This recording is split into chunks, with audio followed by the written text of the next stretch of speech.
జగన్మోహన్ రెడ్డి గారు వెళ్ళి అనేక నెలల తర్వాత కేవలం 11 నిమిషాలే ఉండి ఆ 11 మంది ఎమ్మెల్యేలు వెంటనే బయటకు వచ్చాడు చాలా విషాదకరం.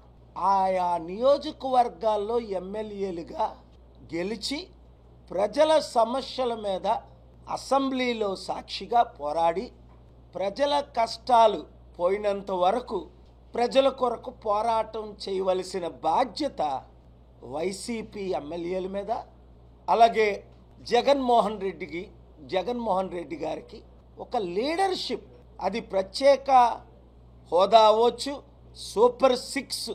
నేను నిన్న కొందరిని అడిగాను, ఈ సూపర్ 6 ఎందుకు నెరవేర్చలేదు మీరు ఇచ్చిన వాగ్దానాలు? ఇది చాలా విచారం. ఆయన అసెంబ్లీలోనే పోరాడకపోతే ఇంకెక్కడ పోరాడతారు? ప్రజల కొరకు పోరాడడానికే వారిని గెలిపించారు, ప్రజల తరపుని నిలబెట్టడానికి. నాకైతే చాలా ఆశ్చర్యంగా ఉంది. మరి అలాంటప్పుడు ఆ ఎమ్మెల్యేలు రాజీనామా చేసేయొచ్చు కదా. గెలుపు ఓటమి అది ఈవీఎంల ద్వారా జరగడం, ఇంకో విధంగా జరగడం మనకు తెలిసిందే.